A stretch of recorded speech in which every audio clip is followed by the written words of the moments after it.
Don Eladio, mire a Fring a los ojos. Allí verá la verdad.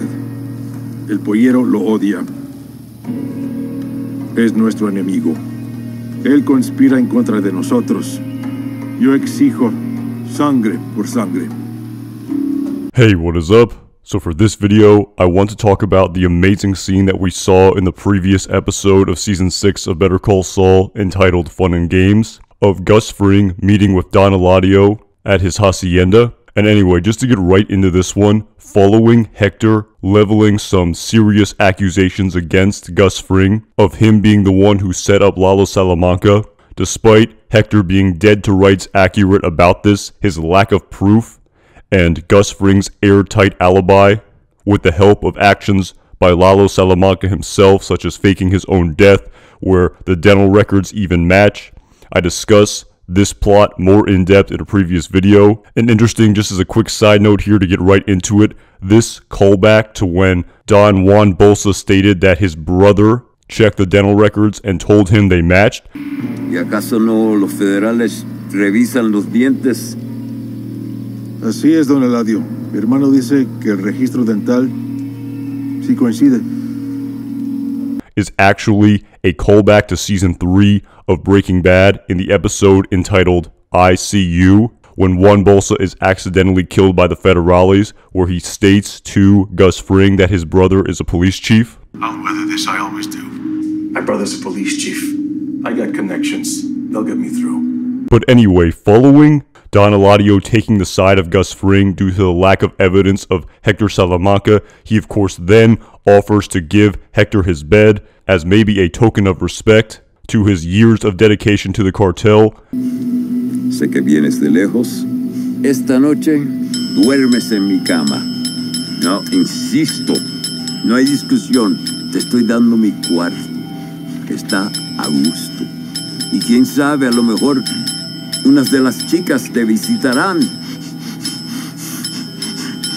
Which likely even include this very interesting piece of throwaway dialogue that Steve Gomez stated to Hank Schrader in the episode entitled Bit by Dead Bee, where he stated that Hector Salamanca stayed in San Quentin prison and kept his mouth shut for 17 years. I told you, numbnuts, this guy's OG. Oh, yeah. Kept his mouth shut for 17 years in San Quentin. Stroke or no stroke. Old school gangbang Mexicans don't help the feds. Yeah, all right already. All right, it was worth a try at least. And so, in addition to this lack of evidence by Hector Salamanca, I just think that it's definitely possible that Don Eladio chalks up Hector's accusations to resentment he has towards Gus Fring, maybe in conjunction with some sort of senility that he thinks that Hector is maybe suffering from, as we can see by his mocking of his bell as a means to communicate.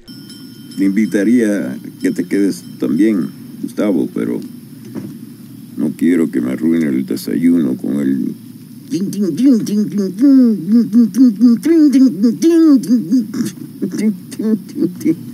ay.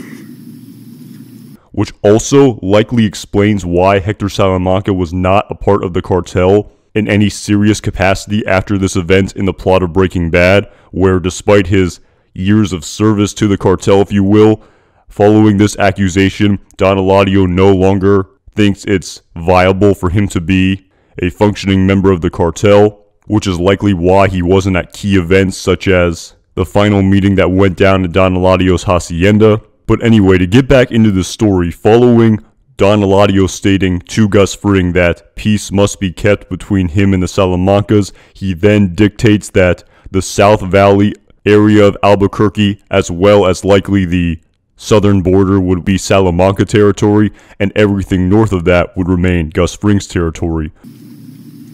El South Valley seguirá siendo de los Salamanca. Y el resto del norte será tuyo. Trabajando para Bolsa. Gracias, don Eladio. Gracias. Su confianza. Los todos, don Eladio. Which actually ties a very nice bow and explains to us why it appeared that Crazy 8, aka Domingo, appeared to be a lone distributor, when actually now based on the backstory of Better Call Saul, we know that his character had deep cartel connections. And when Jesse Pinkman stated to Walter White in the episode entitled Crazy Handful of Nothing that he believed that Tuco was the one who replaced Crazy 8 following his death. So, who took Crazy 8's place? Some guy named Tuco. Badass from what I hear. We can definitely chalk this up to Jesse Pinkman's lack of knowledge of the inner workings of the cartel that were displayed to us in great detail in the plot of Better Call Saul. And actually, very interestingly, this meeting here also explains to us, on the basis of Don Eladio's dialogue, that while Gus Fring would be in charge of the Northern Territory, at the same time he would be working under Juan Bolsa, which of course was displayed to us when this connection was established for the very first time in the plot of Breaking Bad in Season 3 in the episode entitled IFT. And again, as I've talked about in many of my previous videos surrounding how, as the creators have said themselves, that the story that has been displayed to us in the plot of Better Call Saul is completely changing the backstory of Breaking Bad, this scene here with Hector Salamanca glaring at Gus Fring is of course completely altered based on the entire backstory that ensued between Lalo, Hector, and Gus that we saw unfold over the course of this season.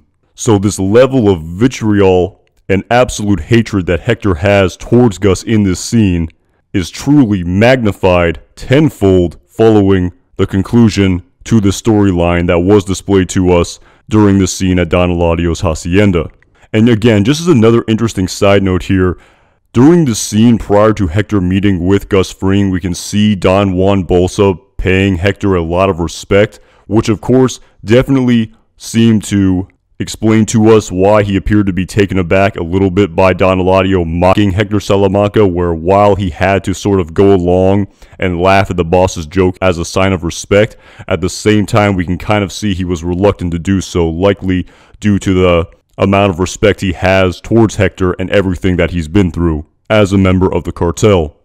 And so, just in wrapping up here, actually this meeting also makes me think about what is next for Gus Fring's character in the plot of Better Call Saul, because during this meeting here, we hear Don Juan Bolsa state to Gus Fring that Hector Salamanca had a nephew named Tuco, which of course was the reason behind the cousins wanting to avenge the death of their cousin Tuco, sangre por sangre, the Salamanca mantra. Pero don Salamanca tenía un sobrino que se llamaba Tuco. Sí, sabía de él. Y a lo mejor también sabes que don Salamanca fue su mentor en el negocio. Lo trataba como un hijo. Y cuando don Salamanca ya no pudo seguir en el negocio, Tuco tomó su lugar. Era el mero al norte de la frontera.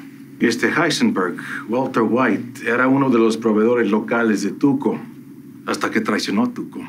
And just interestingly here, just based on the way that Bolsa was talking to Gus Fring and explaining the situation to him, where it almost seems as though to the cartel Gus Fring doesn't know Tuco very well, and Gus Fring's response merits this belief as well. We of course know that based on the fact that Gus Fring is myopically focused to this plot of revenge against the Salamancas and the cartel, it seems to me that it's likely that even though Gus and Tuco likely didn't do very much business together, just based on Juan Bolsa's dialogue here in this scene, at the same time, you just wonder in hindsight that even though it appeared that Gus Fring had nothing to do with Tuco Salamanca's death, and his death was somewhat indirect and was just an event that Gus was able to reap the benefits of because it took out another Salamanca, you do wonder if maybe in the plot of Better Call Saul moving forward in these final 4 episodes, and of course this is just my own theory here off the top of my head, maybe it could display to us that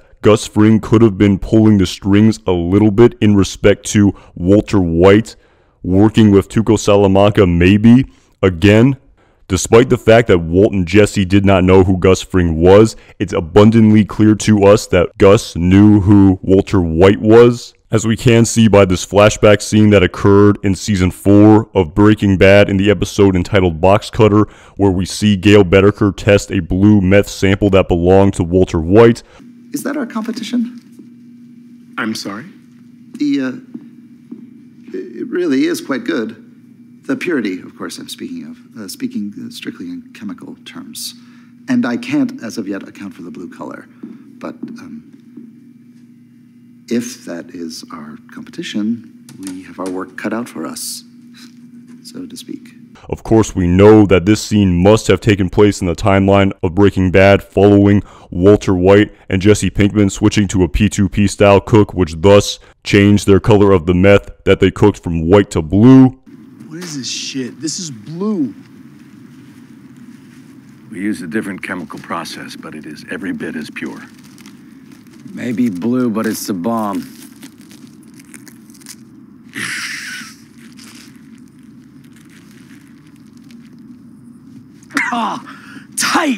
Tight, yeah! Blue, yellow, pink! Whatever, man, just keep bringing me that. But of course, we don't know exactly when this scene took place, and it's theoretically possible that this scene doesn't occur until after Saul contacts Mike to try to introduce Walt and Jesse to them, and following this, Gus then tests a sample of his meth. But while this could be the case, just based on my interpretation of Gus Fring and how he even said to Tuco Salamanca in the episode entitled Point and Shoot that before Hector goes, he will know that I buried every single one of you. Hector? Yeah, I kept him alive. Kept him broken. I will save him to the last. Before he dies, he will know I buried every one of you. I just have this sort of sneaking suspicion that maybe, and again, I could be totally off base here, this is just a theory here, but maybe Gus Fring had something to do with all of these pieces being put together that indirectly led to Tuco Salamanca's death, even though at the time, of course, this didn't appear to be the case in the plot of Breaking Bad because this entire backstory of Gus Fring and the cartel hadn't been concocted yet.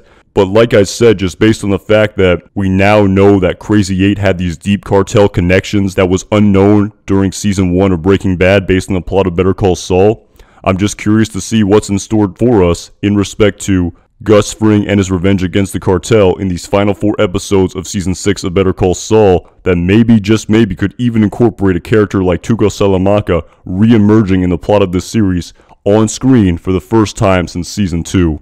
Alright, that is all I really got for you guys on this one. As always, major thank you to everyone who watches and comments on these videos. I really appreciate it. If you've enjoyed this video, I'd really appreciate it if you subscribe to this channel. The support would really mean a lot.